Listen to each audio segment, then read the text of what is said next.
Plus talaga yun. Talagang plus yun sa isang tourist spot mga boss na maganda yung daan. Yung Bugak River din, ganun din, nakasimentado kami.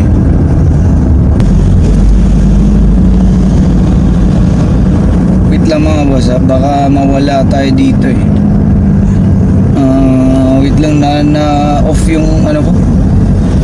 Wait lang mga boss. Ito na kami mga boss. Parang ano na siya eh, daming tao na eh, matao na eh. So parang amit. Wait ha, may tubig dun eh. Bili siguro muna kami. Nandito na kami sa Enchanted River. So parang ano muna. Dito lang boss. Okay, so wala na palang ano. Ito mga boss ha. Ito yung famous Enchanted River mga boss. Tingnan nyo mga boss oh. Okay, ang laki pala ng talagang statue niya sa personal mga boss. Sa YouTube ko lang to nakikita eh, pero ano talaga, malaki pala. So yun, hanap tayo ng ano, parking mga boss. So ano siya, malaking lugar pala to mga boss, malaking lugar. Ano siya eh, maraming tao rin.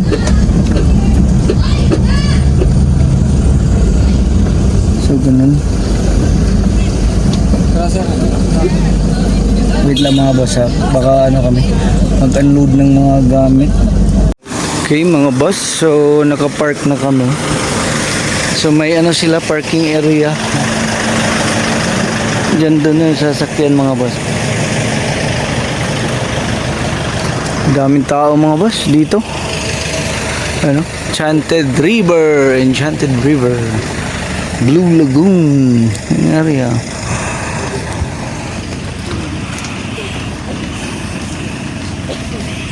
So bali dito sa Enchanted River mga boss, kung pupunta kayo dito may sasakyan kayo,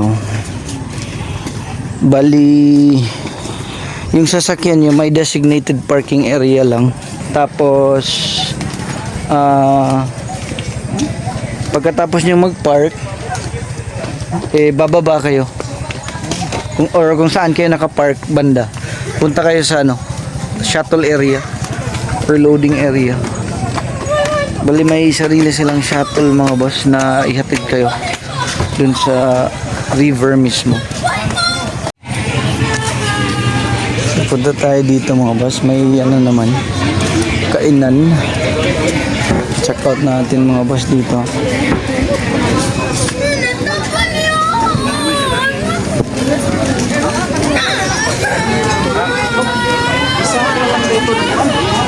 Ang dami palang pagkain dito mga boss. Dami.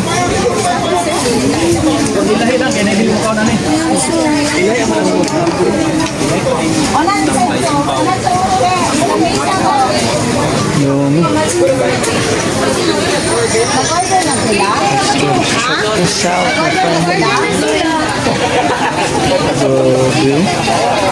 Check out. Cater na siya. Sige. Check out. Wow. So may seafoods tsaka kinilaw mga boss. Yun na yun. Okay, Enchanted. Ito yung famous na Enchanted statue. Enchanted River. So lakarin na lang namin to mga boss kasi ang daming tao na naghihintay sa shuttle. So hindi naman mainit mga boss eh. Daming puno. So ano lang, okay lang naman talaga kasi mapuno eh. So okay lang na lakad-lakad mga boss. Lakad-lakad na lang. So marami ditong mabilhan ng mga souvenir. Yan. Oh. Mga souvenir.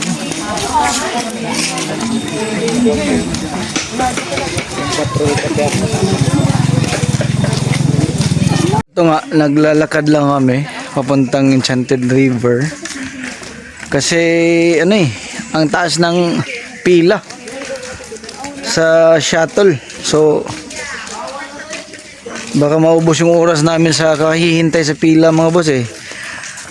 Ano naman, pababa yung daan. So tas hindi mainit. So lakad na lang mga boss, exercise. Okay lang yan. No problem yan. Ito yung dinadaanan namin ng mga kami ng anuming puno.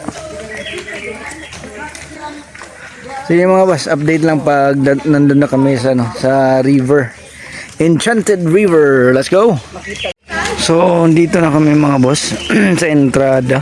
Bali ang lapit lang talaga. Mga hindi abot ng 1 kilometro mga boss, mga ano lang. 900 meters siguro or 800 meters galing sa sa shuttle area. So napakalapit. Pwede niyong lakarin lang talaga. So ito na yun mga boss. The amazing Enchanted River. Talagang nakakamangha mga boss. Blue na blue. Wow. Hihi. Mga nako. Picture muna kami mga. So dito kayo maligo mga boss. May swimming area.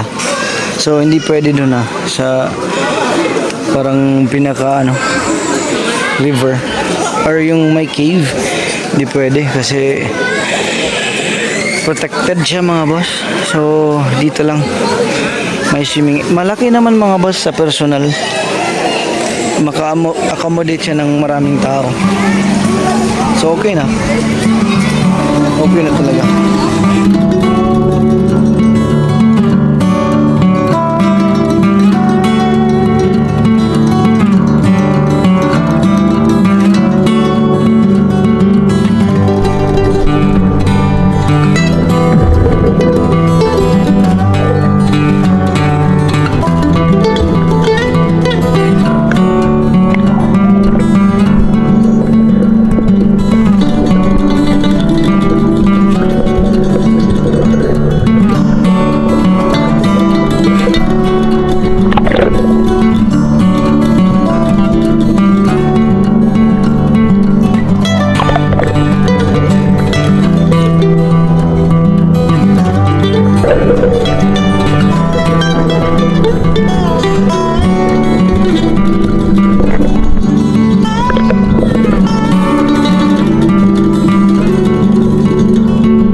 So tapos na kami sa Enchanted River.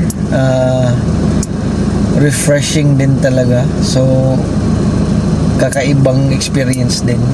Iba talaga sa yung mga ibang pinuntahan namin. So yun yun ang talagang maganda dito mga boss eh. Yung mga pinupuntahan namin talagang satisfied kami. At saka iba't iba yung ino-offer nila. So, ngayon is iba naman. Talagang ito mga boss, wala ito sa amin sa Cebu. Wala ito kahit, siguro sa Palawan may mga siguro, kasi marami din tubig doon So, baka may pare-pareho, pero sa amin wala talaga. Itong Enchanted River kakaiba mga boss. At yung sa pangkalatan mga boss, maganda yung pinuntahan namin kasi yun nga, babalik ako sa mga sinabi ko nung previous episodes na talagang malawak yung paliguan nila. So yun naman talaga ang hinahanap natin eh, yung hindi tayo siksikan sa isang lugar. Kasi ano yun, ano yun eh, parang mawala ng gana mo na maligo. Pero ito, tingnan lang, makita nyo naman sa video nila eh, na kung gaano siya spacious eh. Pero ang dami talagang tao mga boss. Pero Come and go lang sila. come and go. Kaya magtaka ka, saan kaya galing mga tao to? Kasi itong lugar ng Hinatuan, di naman ganun kalaki. Maliit na town lang eh. Pero ang daming pupunta. Pero, oo. Ito yung talagang na, parang na, ang una kong parang na-observe talaga mga boss, ano talaga, ang mga turista dito sa mga pinuntahan namin, kapwa Pinoy lang, talaga. Wala masyadong mga ibang lahi. So parang ano siya, ang ibig ko sabihin, parang na-take advantage talaga nating mga Pinoy yung kung ano ang nasa ating bayan. So okay na okay mga boss. So bali 4 hours kami kanina sa sa Falls, Tinoyan Falls. 4 hours din kami dito sa Enchanted River. So talagang nasulit namin yung mga lugar mga boss. Suggest ko na rin sa inyo mga boss na talagang bigyan nyo ng oras bawat lugar na pinuntahan nyo dito kasi ang layo ng binyahe nyo papunta rito, tas nagmamadali lang kayo or alis lang kayo kaagad. Huwag mga boss, bali isa-isahin nyo at talagang i-take advantage nyo at give time mga boss. Huwag nyong madaliin. Kaya planuhin nyo ahead mga boss. Kung gusto nyo pumunta dito, planuhin nyo ahead na may oras talaga yun. Huwag kayong yung mga boss, yung saglit lang saglit or yung advance kayo mag-isip na ano kaya yung susunod, ano kaya yung gaano kaya kaganda yung susunod na puntahan namin. Wag mga boss, bali isa-isahin nyo. So kung nasa kayo, Enchanted River, talagang sulitin nyo yung lugar, tsaka wag kayong mag-isip ng iba. Talagang isipin nyo lang na nandyan kayo sa oras na yan at magpasalamat kayo at nakapunta kayo dyan kasi hindi lahat nakapunta dyan mga boss. Kami talagang namangha kami mga boss at pasalamat kami sa Panginoon na safe at nakapunta kami dito kasi nga ito'y talagang pinangarap namin at kasama sa itinerary namin at talagang nakapunta kami rito. So sulit mga boss. So yun lang muna mga boss ha. Bali yung plano ngayon is punta tayo balik sa Hinatuan proper. Bili kami ng maluluto na naman. Van life na naman tayo. Balik tayo van life. So kasi nakagastos kanina. Okay. Nalugi ng 1,295. Nag-seafoods kami. Mahal, medyo okay lang sa presyo. okay lang naman. Ganun naman talaga yung presyo. Pero ang ibig sabihin, bali Ibig nagtitipid tayo. Oo.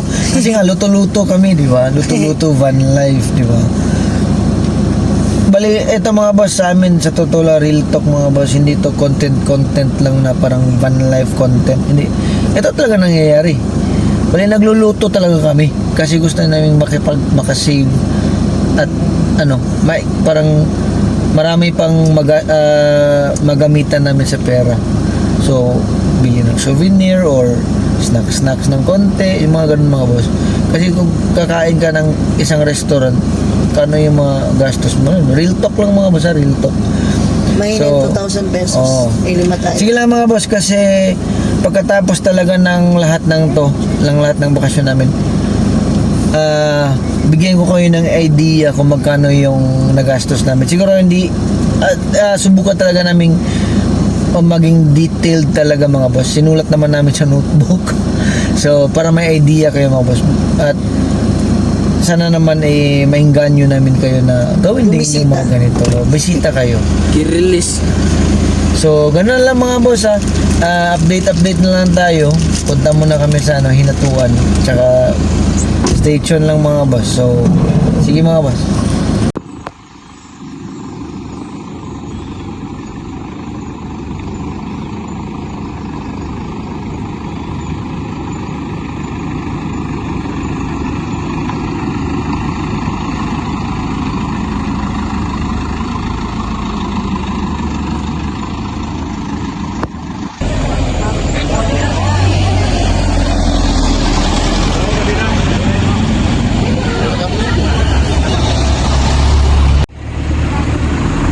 Marami po siyang binili. Baka hindi ako kasi ito. Hindi. So, palabas na kami sa highway mga boss. Pero ito yung sinabi ko na may naman talaga. Marker mga boss eh. Yan o. This way to Enchanted River. So, meron naman talaga mga boss. So, pero yan ay kung galing kayo sa mga boss ha? Galing ng Tandag.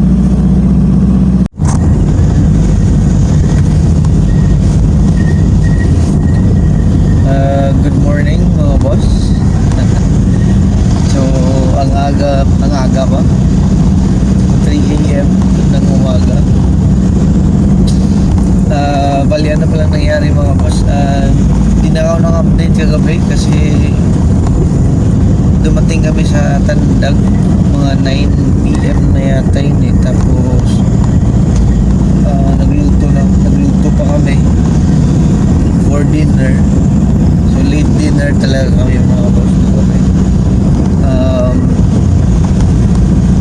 Katapos na kumain tulog na agad kasi nga maaga yung alis namin ngayon. Pero doon kami natulog sa Tandag mga boss. Tandag sa may Baywalk nila. Doon kami natulog sa van pa rin mga boss. Van life pa rin. So anyway, so today papuntang Hayang Gabon Port tayo mga boss. Let's go. Kasi tayo yan nga, last activity or hindi naman last activity pero ito na siguro yung activity or water activity bago kami pabalik sa Surigao City. Kasi mag-spend pa kami ng one night sa Surigao City bago umuwi sa Cebu. Kasi may yung kaibigan ng anak ko parang magkita pa sila sa Surigao City. So yun mga boss, tayo muna. Biyahe tayo from Tandag to Surigao City mga boss. 2 hours plus ang biyahe mga boss. 109 kilometers. So medyo malayo din mga boss. Depende na sa biyahe natin ngayon mga boss. Pero lang mahina lang tayo mga boss kasi madilim pa eh. Madilim. Ang aga pa. 3 AM. So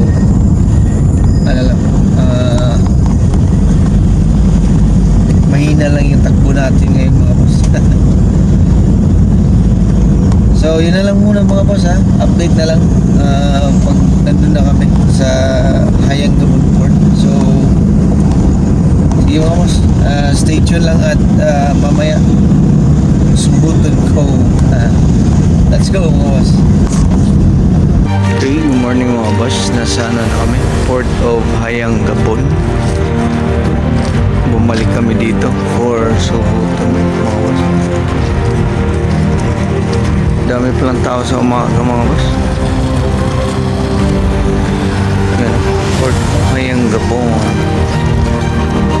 Yung port nila.